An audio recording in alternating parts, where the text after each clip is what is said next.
Back in the 90s and the early 2000s, the Cruiserweight division was on fire. And if some of you missed out on a lot of that, don't worry, because I did too. So we're going to go back through the entire history of the Cruiserweight Championship. To get the full picture, we first have to go back to 1996, where a tournament was held at New Japan's Hyper Battle pay-per-view to crown the first ever WCW Cruiserweight champ. Shinjiro Otani beat Chris Benoit, who was Wild Pegasus at the time, to grab the first ever Cruiserweight title. But it wasn't all sunshine and rainbows for Otani, as he only held it for 42 days and then lost it to Dean Malenko. However, he did grab the UWA World Junior Lightweight Championship a month later. As for the new Cruiserweight champ, Dean Malenko, he defended the title for the first time against Brad Armstrong, and then went on to face Rey Mysterio, and retaining the title twice against him. Dean then took out Bobby Walker, William Regal as Lord Steven Regal twice, and Disco Inferno. It seemed like the man of 1,000 holds was never going to lose the title. However, after 66 days as champ, he had to face Rey Mysterio again, after Rey beat Psychosis in a match for the #1 contender spot. And Rey got the W this time, grabbing his first Cruiserweight championship and becoming the third man to hold the title. Rey kicked off his reign by defeating Psychosis in his first defense, but a couple of days later, he faced Psychosis again in a AAA event and lost. Luckily, it wasn't for his Cruiserweight championship, and after this, Rey would get some momentum.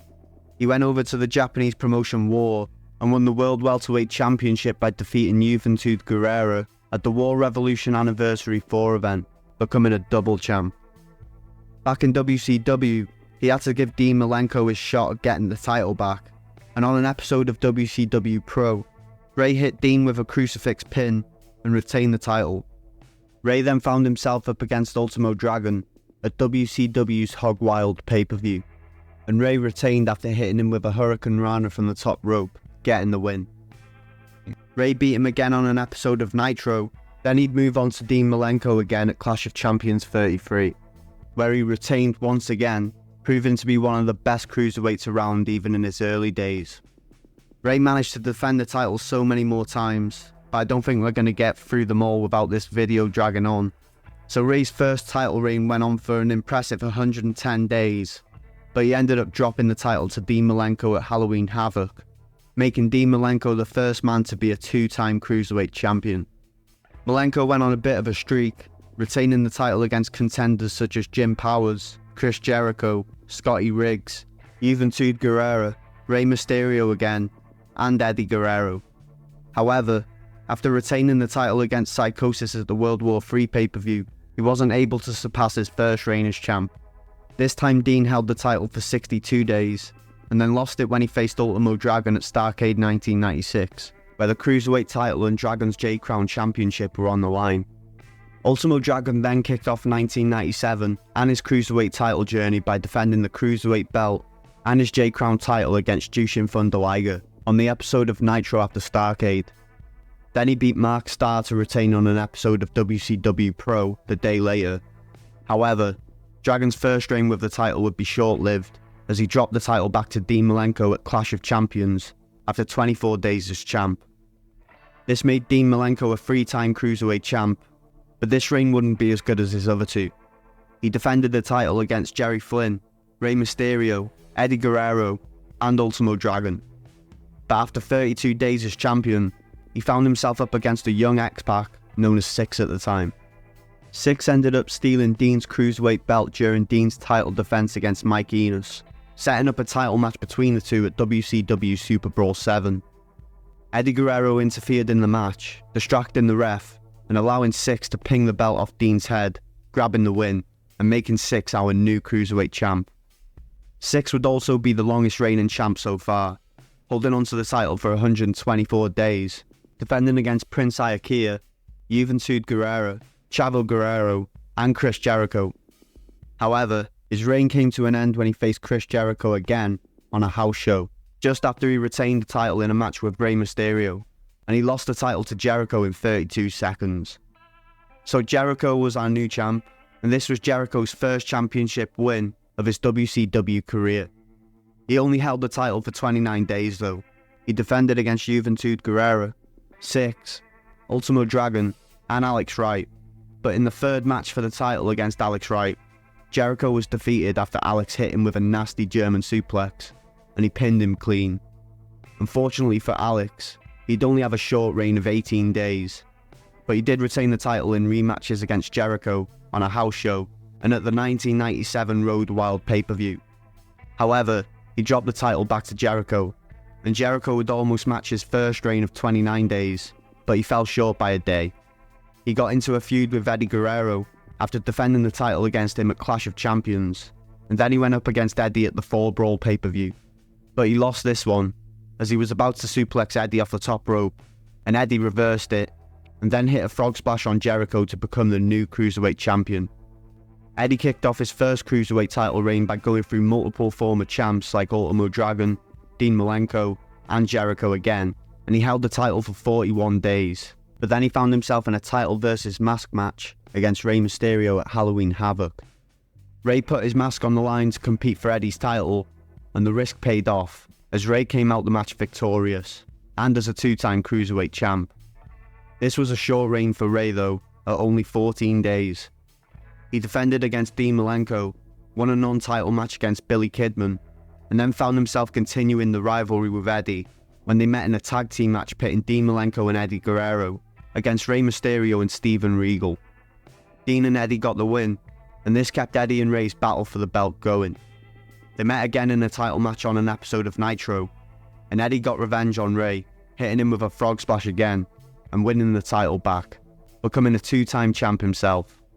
He retained the title against Dean Malenko on an episode of Nitro, against Rey at the World War III pay-per-view, and Dean Malenko again at Starrcade 1997. Eddie surpassed his first reign, defending for 48 days this time. However, when he met Ultimo Dragon the night after Starrcade, on the 48th day of being champ, Eddie lost the belt and Ultimo Dragon became the new champ, and a two-time Cruiserweight champ as well. Ultimo Dragon kicked off 1998 as our champ, but his second title reign would only last 9 days, as he'd lose the title to Juventud Guerrero on the first episode of WCW Thunder. Guerrero's title reign would be even shorter, only holding on to the belt for 6 days, and then dropping the title to Rey Mysterio, making Rey a 3-time Cruiserweight champ, and matching Dean Malenko's record.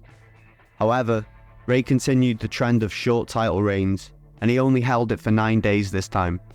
On the same day Rey beat Guerrero for the title, Chris Jericho bounced back and beat Eddie Guerrero for a title shot against Rey at the upcoming sold-out pay-per-view. Jericho managed to get the win after making Rey tap to the Lion Tamer, and after the match, Jericho turned heel, crushing Rey's leg against the steel steps with a toolbox, causing Rey to sit out for 6 months. Jericho wasn't trying to have a short reign like the last couple of Cruiserweight title reigns. He wanted to hold it for as long as possible, and by taking Rey out of the picture, he had a pretty good chance. He defended the title many times, but fell into a long rivalry with Dean Malenko, claiming that he was better than Malenko, but refusing to wrestle him again. Dean Malenko finally got another shot at Jericho's Cruiserweight title at Uncensored, but Jericho beat him and put him out of action for a while. Jericho ended up saying that he was going to retire the Cruiserweight belt on Nitro because no one can beat him, and he's even ended Dean Malenko's career. But JJ Dillon announced a battle royal at the Slamboree pay-per-view, where the winner would get a shot at Jericho's title, but Jericho would only let it happen if he got to face the winner of the battle royal the same night, to get an advantage over the opponent. And if Jericho proves that no one can beat him, it could be the last Cruiserweight title match in WCW. When it came to Slamboree though, Ciclope and Juventud Guerrero were the final two standing in the battle royal. However, something dodgy was clearly going on when they shook hands and Guerrero eliminated himself. This meant that Ciclope had won a shot at the title, but it was actually a returning man of 1,000 holds, Dean Malenko, under the mask, and the crowd went wild. This meant that Jericho would face Dean Malenko once again, and Dean hit Jericho with a gutbuster from the top rope, and then locked in the Texas Cloverleaf to end Jericho's 113-day title reign, and becoming a 4-time Cruiserweight champion. However, the title would be vacated as Dean Malenko didn't win it fairly in the eyes of Jericho, and Jericho claimed that it was a massive conspiracy against him, blaming WCW and even Bill Clinton. So Dean's fourth Cruiserweight title reign was only 26 days long, and Jericho's reign was updated to 143 days. Eventually, the two would face each other again at Great American Bash to see who would win the vacant Cruiserweight Championship. Jericho would stay champ after Dean hit him with a chair and got DQ'd, making Jericho a 4-time Cruiserweight champ as well, and he'd go on to retain it against Ultimo Dragon and Rey Mysterio in some matches. But Jericho met Rey in the ring again at Bash at the Beach 1998, and Rey got the better of Jericho after the suspended Dean Malenko interfered in the match. However, the win was overturned the night later as Jericho came out and complained that he was hard done by again, and Jericho kept hold of the title, remaining the champion. But eventually, Jericho would face Juventud Guerrero in a title match at Road Wild, with Dean Malenko as the special guest ref, and he'd finally lose the title to Guerrero, ending Jericho's fourth reign that was recognised as 55 days. So now it was Guerrero's time to shine as 2-time Cruiserweight champ, and he did better than his first reign. He defended the belt against Billy Kidman the day after winning it, then defended against Tokyo Magnum, and then Psychosis. But this reign didn't really last long either. Eventually, he'd lose the belt to Billy Kidman on Nitro, ending his reign of 36 days. Kidman went on a decent run with the title, beating Disco Inferno in his first defense, then beating Chavo Guerrero, but then lost to Scott Hall, luckily in a non-title match, because Scott Hall's not going to be wrestling for a Cruiserweight title, right? Kidman went on a roll after this though, and defended against Psychosis, Lenny Lane, and Kaz Hayashi. Kidman then defended his Cruiserweight Championship a fair few more times, and ended up losing the belt back to Yuvi, which ended his reign at 62 days, and kicking off Guerrero's third reign with the belt, which was hardly a reign because he only held it for 5 days, and then lost it back to Kidman at the World War III pay-per-view. Kidman then went on another good run for his second reign. He went into 1999 with the title round his waist, and even defended against Rey Mysterio, Psychosis, and Juventud Guerrero in a 4-way dance at the sold-out 1999 pay-per-view. However, on March 15th, 1999, he faced Rey Mysterio on Nitro and lost the title, ending his second reign at 112 days. This made Rey a 4-time Cruiserweight champ, and he even ended up in a tag team with Kidman, who he took the title off, and he won the tag team titles with him.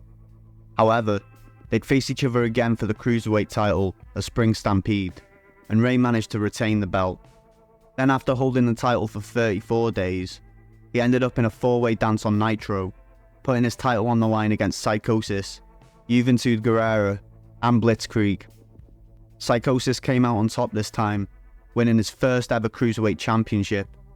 However, Psychosis would face Rey Mysterio one-on-one on Nitro, and lost the title back to Rey after only holding it for 6 days. Rey became a Cruiserweight champ, and he went on a rampage with this reign, lasting for 114 days. Unfortunately, he lost it in an upset when he faced Lenny Lane on an episode of WCW Thunder, and this would be the start of Lane's first ever Cruiserweight title reign. His run didn't start off the cleanest, as he defended the title in a no contest against Juventud Guerrero, then taking a loss to Kidman, but by DQ, meaning he kept the title. And after defending the title a few more times, Lane was supposed to drop the title to Disco Inferno on an episode of Nitro, but it was announced that the title would be vacated, ending Lane's reign at 45 days, and Psychosis would be our new champ. This was due to Lane's gimmick receiving backlash from the GLAAD, claiming that Lane's gimmick was making people think it's acceptable to beat up homosexuals. So Lane and his partner Lodi were kicked off TV, and we had a 2-time Cruiserweight champ in Psychosis. However, Psychosis would follow the fate that Lane was supposed to face, which was losing the belt to Disco Inferno the same night, making this Disco Inferno's first Cruiserweight championship run. Disco defended the belt against Kaz Hayashi a week later, Vampiro the week after that, and also retained the belt at Halloween Havoc against Lash LaRue. Then he found himself in a tournament for the WCW World Heavyweight title, but he lost in the first round to Kurt Hennig, and then losing to Rick Steiner in a match for Steiner's television championship. He decided to stick to defending his Cruiserweight belt, but his next defense at the Mayhem pay-per-view didn't go as planned. Disco lost the title to Evan Courageous after 49 days of holding, giving us another first-time Cruiserweight champion. However, Evan's valet was Medusa at the time, and when she caught Evan flirting with Spice from the Nitro Girls, she challenged Evan to a match for his Cruiserweight title at Starrcade. Spice and Medusa joined forces, and Spice hit Evan with a low blow to allow Medusa to pin Evan, ending his reign at 27 days, becoming the new Cruiserweight champion and the first ever female Cruiserweight champ. Medusa was our champ going into the year 2000, but after only defending the title twice, she matched Evan's record at 27 days, and then lost the belt on the 16th of January at the sold-out pay-per-view, in what was probably one of the most cursed pay-per-views ever. Oklahoma, who was Vince Russo's writing partner, got his own gimmick, which was just mimicking poor old Jim Ross, and even taking the piss out of his Bell's palsy. Anyway, he was the one who rolled up Medusa and won his first ever Cruiserweight championship. Luckily, he'd only hold the title for a day, and then it was vacated due to him being too fat for the Cruiserweight division and exceeding the weight limit. And for a fun fact before we move on, good old Jim Cornette actually spat in his face for taking the piss out of his good friend JR, and I just had to throw that in here. Anyway, WCW held a tournament to crown the new Cruiserweight champ, and Prince Iaukea, who was repackaged as the artist, went through Kid Romeo, Kaz Hayashi, and then Lash LaRue at Super Brawl, giving us another first-timer Cruiserweight champ. The artist defended the belt a fair few times on Nitro, Thunder and Worldwide, and then found himself retaining against Psychosis at the WCW Uncensored pay-per-view. However, after 38 days of holding the title, the artist lost the belt to Billy Kidman on a house show. This would be Kidman's third Cruiserweight title reign now, but it was the worst one yet, as he dropped the title back to the artist on a house show the day after winning it. And the artist held the title for another 9 days, and then on April 10th, 2000, Eric Bischoff and Vince Russo decided to vacate all the WCW title belts and relaunch WCW. 6 days later, a Spring Stampede, we would get another tournament to crown the champion, and after battling through a 6-way match against the artist, Shannon Moore, Juventud Guerrero, Lash LaRue, Crowbar, and Chris Candido pinned the artist to win the vacant title and became new Cruiserweight champ. Chris defended the title against the artist at Slamboree, then Crowbar on WCW Thunder, and then he ended up in a mixed tag team match on Nitro, where he teamed up with Sonny against Crowbar and Daffney, and Candido's Cruiserweight title would be on the line. Unfortunately, Sonny got pinned by Daffney, losing the match and the title for Chris at 28 days as champ, meaning that we'd have a brand new champion, or should I say champions, in Daffney and Crowbar. Daffney would face Crowbar in a match the following week to decide who would be the undisputed Cruiserweight champ, because we can't have two champs with one belt, can we? Crowbar held back and tried to make it easy on Daffney, but still easily took charge of the match. But during the match, Chris Candido ran in and hit a reverse piledriver on Crowbar, and as Daffney went to help Crowbar, she accidentally pinned him, becoming the second ever women's Cruiserweight champ. She'd faced Chris Candido and the artist in a 3-way match on Thunder for a Cruiserweight title, and as Chris Candido was holding Daffney, waiting for Sonny to hit her with a clipboard, Sonny accidentally hit Chris instead, which allowed Daffney to retain the Cruiserweight title against all odds. However, she'd end up having to defend the title in another 3-way match on the next episode of Thunder against Chavo Guerrero as Lieutenant Loco and Disco Inferno. And Loco pinned Disco, ending Daffney's reign of 14 days and becoming the new Cruiserweight champ. Loco went on a decent run, defending the title a week later at the Great American Bash pay-per-view against Disco Inferno, retaining against two former champions in Rey Mysterio and the Artist in a 3-way match, and defeating another former champ, Juventud Guerrero, at Bash at the Beach 2000. However, on the July 31st episode of Nitro, Loco was defeated by Lance Storm, ending Loco's reign at 54 days, and kicking off Lance Storm's first ever Cruiserweight title run, although he already held the WCW United States Heavyweight Championship and the WCW Hardcore Championship, making him the first and only wrestler in WCW history to hold 3 titles at the same time, and he only joined the promotion 2 months before. But at the New Blood Rising pay-per-view in Storm's home country of Canada, he formed a faction called Team Canada, and on the August 14th episode of Nitro, he awarded the Cruiserweight title to his teammate, Elix Skipper.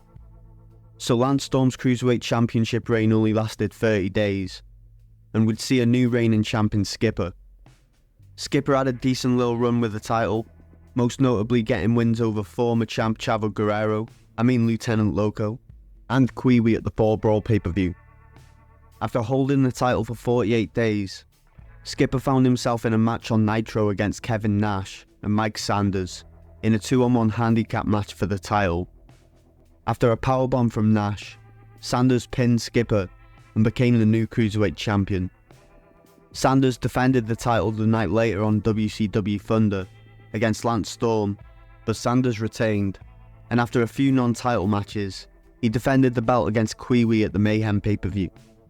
However, when he faced Chavo Guerrero on Thunder, and not as Lieutenant Loco this time, he got hit with a brainbuster, and Chavo became a 2-time Cruiserweight champion, ending Sanders' reign at 62 days. Chavo would go into the year 2001 as our champ, and this second championship run was looking good. He retained in matches against Jamie Noble and Evan Courageous, and then found himself in a match against Shane Helms at the WCW Sin pay-per-view. Chavo retained, but the two fell into a rivalry, and after defending the belt against Rey Mysterio a few times, Chavo faced Shane Helms again at the Greed pay-per-view, and this time Shane Helms got the win, becoming Cruiserweight champ for the first time, and ending Chavo's second reign at 103 days. Shane defended the belt for the first time against Billy Kidman on Nitro, and then against Chavo in a rematch on the next week's Nitro. WWE then bought out WCW, so we'd see the Cruiserweight title move over, along with Shane Helms and 24 other wrestlers from WCW. Shane would now go by Gregory Helms, and he defended the belt against Chavo on a house show, and then he'd face Billy Kidman to defend the title for the first time ever on WWE programming. However, it didn't go too well for Helms, as Kidman managed to get the win, ending Shane's first reign at 109 days, and becoming a 4-time Cruiserweight champ on his WWE debut. Kidman would defend the title on house shows and dark matches for a while, grabbing wins over Chavo and Gregory Helms in triple threat matches. And he also defended the title against a young R-Truth, known as K-Quick at the time, on Sunday Night Heat. Eventually, Kidman found himself in a match against the light heavyweight champion, X-Pac, who we knew from before as Six. And X-Pac managed to get the win, ending Kidman's 4th reign at 24 days, and solidifying himself as a 2-time Cruiserweight champ. X-Pac would defend both titles for a while, and held the Cruiserweight title for 73 days, until the October 9th, 2001 episode of SmackDown, when he lost the title back to Billy Kidman, marking Kidman's 5th Cruiserweight title reign. However, this wouldn't be a long one, as he only defended it 3 times against Scotty 2 Hotty, and then lost it to Tajiri on Raw after 11 days of holding it. Tajiri retained in matches against Chavo Guerrero and carried the belt all the way through to 2002. So this is probably a good time to mention that back at Survivor Series in November of 2001, a match was scheduled for light heavyweight champ X-Pac to face Cruiserweight champ Tajiri, but it was cancelled due to X-Pac's injury, resulting in the deactivation of the light heavyweight title and the Cruiserweight belt taking its place. And the Cruiserweight title was made the first SmackDown exclusive title once the champion Tajiri got drafted to SmackDown in the first ever brand split. Tajiri went on to lose the title on SmackDown to Kidman, ending his reign of 163 days. And this kicked off a record-breaking 6th Cruiserweight title reign for Kidman. However, it was another short one, ending at Backlash in a match against Tajiri, resulting in Tajiri's 2nd Cruiserweight title reign. Tajiri's one of my favourite Cruiserweights ever, but his 2nd Cruiserweight run definitely didn't go as well as his first.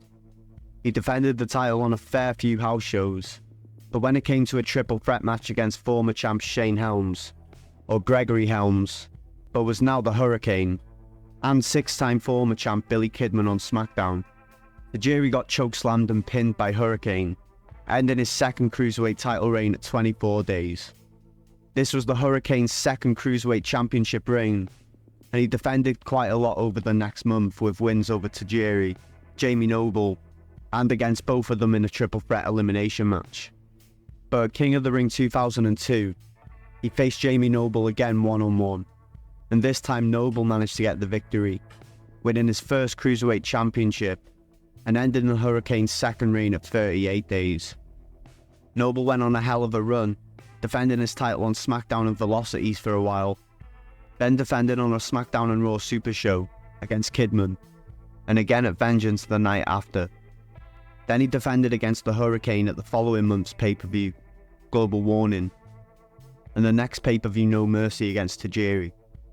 However, at the Survivor Series pay-per-view in November of 2002, his impressive reign of 146 days was ended by 6-time Cruiserweight champ Billy Kidman, who would now become a 7-time Cruiserweight champ, breaking the record again.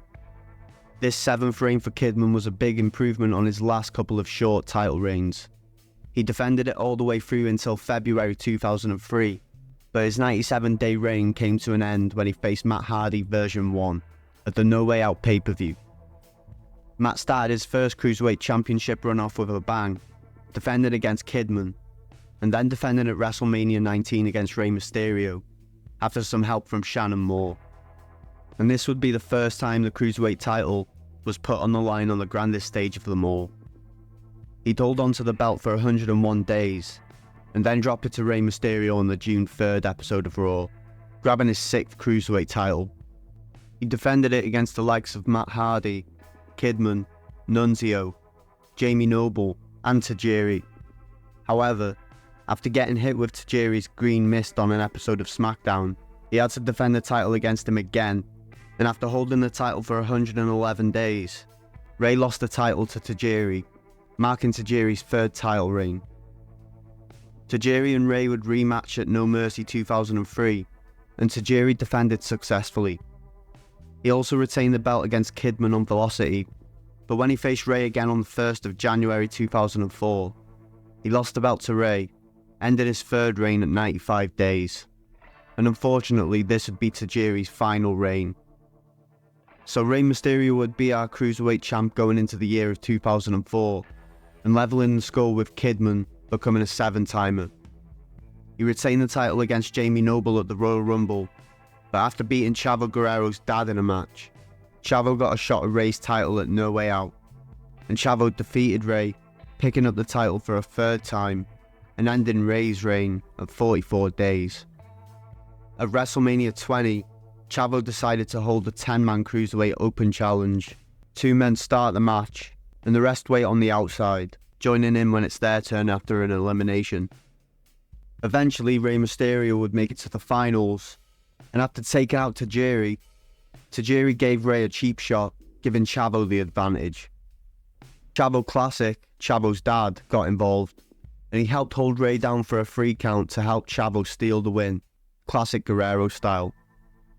Chavo defended a few more times, and then on the May 4th episode of SmackDown, he put another open challenge out there, which would just be a straight up singles match with him for the title this time. Surprisingly, Jacqueline came out there and stepped up to the challenge. She beat Chavo, and even with Chavo Classic at ringside, ending Chavo's 3rd Cruiserweight title reign at 80 days, and making Jacqueline the 3rd woman to hold the Cruiserweight title. She even defended it against Jamie Noble on a house show.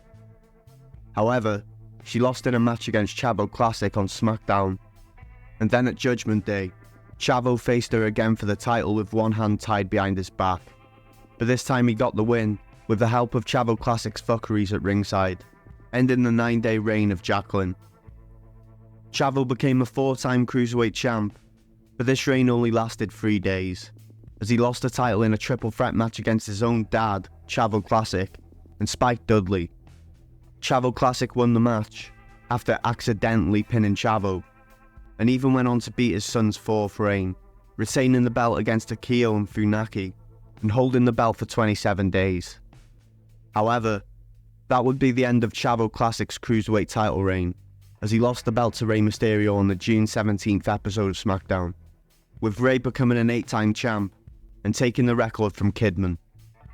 Rey would defend the title against Chavo the next night at the Great American Bash pay-per-view, where Chavo tried to avenge his dad's loss. Unfortunately, he failed and Rey retained. But Rey's record-breaking 8th Cruiserweight title run was finally brought to an end at 41 days, with Spike Dudley pulling off a win over the 8-timer to win his first ever Cruiserweight Championship. Spike kicked off his reign by retaining against Paul London on SmackDown, winning a 6-man tag match alongside Bubba Ray Dudley and Devon Dudley against Kidman, London and Mysterio at SummerSlam. And he'd continue to defend the title throughout 2004, and then at the Survivor Series pay-per-view in November, he retained in a fatal 4-way match for the title against all former champs, Kidman, Mysterio and Chavo, showing that Spike wasn't just a stuntman and that he could wrestle with the best in there. He'd make it to the next pay-per-view, Armageddon, in December, but his impressive first reign of 135 days was put to an end by Funaki on that night, giving us another first-time Cruiserweight champ, and Funaki defeated Spike in a title defense on the last SmackDown of 2004. He went into 2005 with the belt round his waist, and he retained against Akio, Nunzio, and Chavo on episodes of SmackDown throughout January. On the 20th of February, Funaki had to put the belt on the line in the 6-way elimination match, a No Way Out. This is where Funaki's Cruiserweight Championship reign would come to an end at 69 days, after Chavo got the win with a roll-up on Paul London, making Chavo a Cruiserweight champion. Chavo retained the title against Funaki one-on-one in a rematch on the episode of SmackDown after. However, this run was a short run for Chavo, as after only holding the title for 38 days, Chavo ended up having to defend his belt in a battle royal on SmackDown against Akio, London, Funaki, Nunzio, Shannon Moore and Spike Dudley. Unfortunately for Chavo, he couldn't get the job done as he was targeted by everyone from the start and got eliminated first. This meant we'd have a new champ for sure, and Paul London got the job done when he eliminated Kidman and became the new Cruiserweight champion for the first time. He retained the title against Kidman on SmackDown, against Chavo at Judgment Day, and Akio and Chavo in a triple threat match on Velocity. However, when he met Nunzio in a match on Velocity in August of 2005, London's impressive Cruiserweight title reign of 127 days was ended, and it's quite wild that this was his only Cruiserweight title reign. So Nunzio picked up his first Cruiserweight title and retained it on Velocity the next week against Jimmy Jacobs, and then Chance Thompson the week later. However, when Nunzio met Juventud in a match one-on-one at No Mercy 2005, Nunzio's reign of 64 days came to an end after UV gave him a Northern Light suplex straight into a UV driver, and UV became a 4-time Cruiserweight champ. UV retained the titles in house shows against Nunzio, Paul London and Kid Cash, and then won a non-title battle royal on the SmackDown Eddie Guerrero tribute show. Unfortunately for UV, a couple of days later on a Road to Survivor Series house show in Italy, Nunzio beat UV and won back a title, ending UV's 4th reign at 36 days, and starting Nunzio's 2nd reign, but Nunzio would only retain in the rest of the Road to Survivor Series house shows. And after 9 days of holding the belt, his reign was ended by UV once again on SmackDown, making UV a Cruiserweight champion. He retained the belt against our favourite fitness guru, Simon Dean, on the Sunday Night Heat just before Survivor Series. But again, it would be another short-lived title reign for Juventud, as he met Kid Cash at the next pay-per-view, Armageddon, in December of 2005, and Kid Cash ended UV's 5th Cruiserweight Championship reign at 22 days. This would be Kid Cash's first and only Cruiserweight Championship reign, and to be honest, it wasn't as good as most of the first reigns we saw before this. He defended his way into 2006 as champ though, retaining against UV on the first SmackDown episode of the year, and then he teamed up with Jamie Noble and beat Paul London and Brian Kendrick in a tag team match on Velocity. However, at the Royal Rumble pay-per-view at the end of January, He'd put the title on the line in an invitational 6-way Texas Tornado match against Gregory Helms, Funaki, Jamie Noble, Nunzio, and Paul London. Gregory Helms managed to get the victory after hitting a Shining Wizard on Funaki, becoming a 3-time Cruiserweight champion and ending Kid Cash's reign of 41 days. Helms did an absolute madness on this run, defending the title against former champ Nunzio and Scotty 2 Hotty on SmackDown, then defending it in a 9-way title match at No Way Out against Funaki, Kid Cash, Nunzio, London and Kendrick, Psychosis, Scotty 2 Hotty, and Super Crazy. He carried the belt through to the next pay-per-view, Judgment Day, where he retained against Super Crazy in a singles match. And his final pay-per-view defense would be against Akio, but now known as Jimmy Wang Yang, at the Armageddon pay-per-view. He kept the title all the way through to the year 2007. However, after being so dominant and holding the title for a record-breaking 384 days, he put the title on the line in an open challenge against Daivari, Shannon Moore, Funaki, Jamie Noble, Scotty 2 Hotty, and Jimmy Wang Yang, who shockingly eliminated him, but Chavo Guerrero would eliminate Jimmy and win a 6th Cruiserweight title. Chavo had a pretty long run this time, but defended the belt mostly on SmackDown and ECW house shows. He retained against Jimmy Wang Yang at Vengeance Night of Champions, but when it came to the Great American Bash pay-per-view the following month, Chavo had to defend the title in another Cruiserweight Open against Jimmy Wang Yang, Shannon Moore, Funaki, and Jamie Noble. Oh, and Hornswoggle. It seemed like Chavo had a pretty good chance of winning, and Hornswoggle entered, seemingly having the least chance of winning. But of course, this is wrestling, and as everyone else was down and out, Hornswoggle hit a tadpole splash on Jamie Noble to win, ending Chavo's reign at 153 days, and become the new and final Cruiserweight champion ever. Yeah, Hornswoggle was our final Cruiserweight champion. He retained the title a few times against Jamie Noble on SmackDown and won by countout. But eventually, after 68 days as champ, General Manager Vicky Guerrero forced Hornswoggle to surrender the title, and that would be the end of the Cruiserweight Championship. Let me know who your favourite Cruiserweight of all time is in the comments. Mine have got to be Paul London, and probably Tajiri. But yeah, let me know, and like and subscribe if you enjoyed the video, click here for another, and if you want to become a dog yourself, check the links in the description.